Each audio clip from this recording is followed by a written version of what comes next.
So hello guys, welcome to my new blog for day 4। आज चाहिँ म चाहिँ भाइलाई लिन गइरहेको छु, किनभने आज चाहिँ अर्को ठाउँ घुम्न जाँदैछौँ।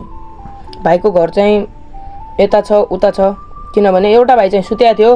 अब अर्को भाइले चाहिँ भनेको थियो नि त जाउँला दाइ भनेर भनेको थियो, अनि त्यो भाइलाई चाहिँ लिन गएँ फाइनली गाइज। अनि म चाहिँ त्यसलाई लिन भनेर त्यसको घरनिर पुगिसकेको थिएँ। त्यसलाई जाउँ भनेर थोडा फकाउन लाग्यो, अनि त्यसैले त्यो भाइलाई लिएर आएँ। म फेरि लिएर आइसकेपछि मेरो घर अगाडि पुगेँ, अनि भन्यो कि जाउँ आज कता घुम्न जाने भन्दै थियो। म लग्छु त हिँड मात्र भने, अनि ट्याक्कै हामी आफै बोल्दै थियौँ। पछाडि हेरेँ मैले कोही आछ कि भनेर, फेरि कोही थिएन। त्यही भएर अलि अब साइकल आयो बिचमा। फेरि अब बाटो भयो नि त, बाटोमा अलि यताउता गर्ने मान्छे भइरहन्छन्। अनि यो जो मसँग हिँडिरहने भाइको घर चाहिँ यो साइडवाला है, यो वाला हो। अनि किनभने त्यो भाइ सुतेको थियो, तर म त्यसलाई डिस्टर्ब गराउन चाहन्न नि। त्यो सुत्यो भने रिसाउँछ है, सुत्या मान्छेलाई उठायो भने रिसाउँछ। अनि त्यसैले अब चाहिँ हामी चाहिँ गइरहेछौँ। हामी चाहिँ गएर अब हेर्दैछौँ कतातिर पानी बढी छ कता कम छ भनेर। अनि फाइनल्ली हामी चौरा नजिक पनि पुगिसक्यौँ। चौरा नजिक पुग्यौँ, अनि फेरि हामी चौरा हेर्छौँ। अब चौराबाट हेर्दै जान्छौँ, अब खल्लातिरबाट पानी हेर्दै जान्छौँ फाइनल्ली गाइज। अनि यो चाहिँ चौराई, हाम्रो मेन चौराई, बैबा चौराई। अनि भाइ चाहिँ हाँस्दै थियो। अब हेर्नु नि यो बानी यसको। अनि मैले चाहिँ हाँस्दिएको थोरै, अनि त्यो चाहिँ पनि खुसी भएको थियो जाउँ भनेर। अनि मलाई पनि भुलक मलक भन्दै थियो। अनि त्यसैले यो भाइलाई चाहिँ पनि लगिदिएको होइन। अनि अब चाहिँ हामी चाहिँ चोकमै पुग्यौँ अलि अघि नै।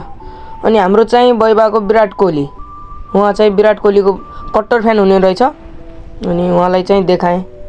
अब यो पानी चाहिँ कहिले सुक्छ भन्ने थाहा छैन है। आज चाहिँ अलि घाम लाग्छ, किनकि आज कति पानी सुक्छ भन्ने हो। तर पानी फिलहाल नसुक्ला मेरो विचारमा, किनकि निकास हुने ठाउँ छैन। अब म चाहिँ आफ्नो स्कुल नजिक पुगेँ।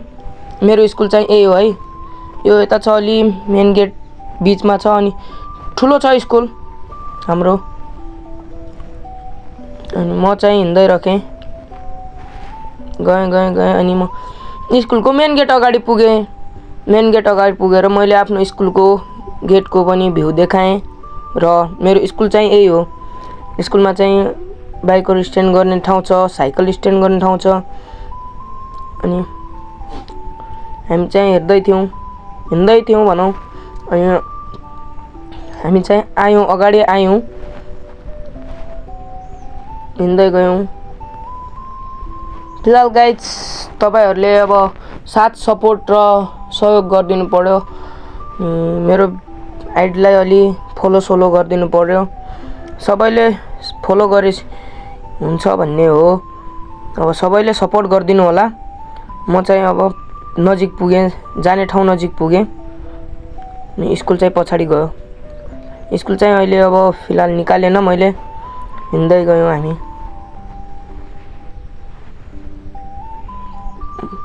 मजाले भाइ चाहिँ अहिले फेरि अगाडि जान्छ है। अनि हामी चाहिँ यस्तै अब पानी नपर्ला भनेर गयौँ होइन गाइज।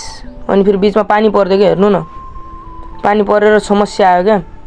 हामीले चाहिँ नजाउँ भने फेरि पानीमा नजाउँ भन्यौँ। अनि फेरि के मन लाग्यो गयौँ। पानी पर्दैन भनेर गएको थियौँ, तैपनि पानी बिच बाटोमा पानी पऱ्यो। कहाँ बस्ने भनाइ भयो। अनि हामी चाहिँ जाँदै राख्यौँ। भाइ चाहिँ अगाडि गइसक्यो है। उसलाई चाहिँ हतार भइरहेको थियो भ्लगमा आउन। अनि मैले चाहिँ भ्लगमा हालिदिएको। म चाहिँ खासै मलाई अब बोल्न चाहिँ आउँदैन, अब बिस्तारै सिकिरहेको छु। अब सबैले साथ सपोर्ट गर्नु पर्यो।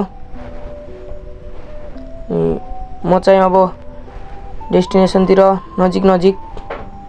अनि पानी क्यामेरामा चाहिँ अलि पानी छिटा हानेर क्यामेरामा चाहिँ अलि पानी धब्ब गएको थियो। मैले खासै त्यो केयर गरेन। अहिले भिडियो हाल्दा देखेँ मैले नि।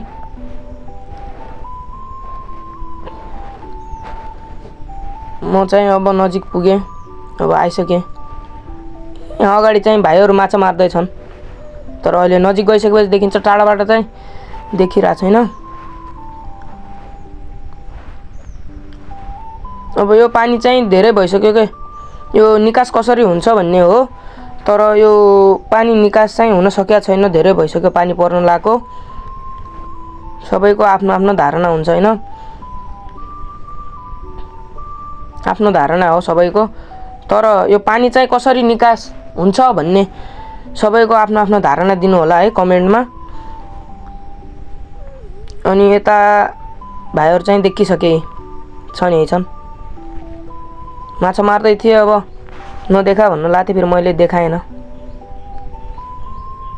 पानी हेर्नु सब हाम्रो यताको यो पानी आहा यहाँ त समुद्र जस्तो भएको छ हैन पुरा जता हेर्यो त्यतै पानी के जता हेर्यो त्यतै पानी तर यो छ नि यो यता पानी छ हैन यो बाटोमा तर यता पानी छैन किनभने यता बाटोमा अलि खल्लातिर भयो नि त यो डाँडामा भएर पानी आयो तर यहाँदेखि स्कुल आउन सबैलाई गाह्रो हुन्छ के स्कुल आउन अर्को त्यो विद्यालय ढिलो हुन हुन्छ तर त्यो सरहरूले बुझ्ने कुरा हो यहाँ चाहिँ अब अर्को लामो बाटो आउँदा उनीहरूलाई अब ढिलो पर्ने भयो त्यसैले पनि यो पानी कसरी निकास हुन्छ भन्ने सबै आफ्नो आफ्नो धारणा दिनु होला म चाहिँ यति भन्दै आफ्नो भ्लग इन्ड गर्नेछु सो धन्यवाद सबैले फलो गरिदिनु होला।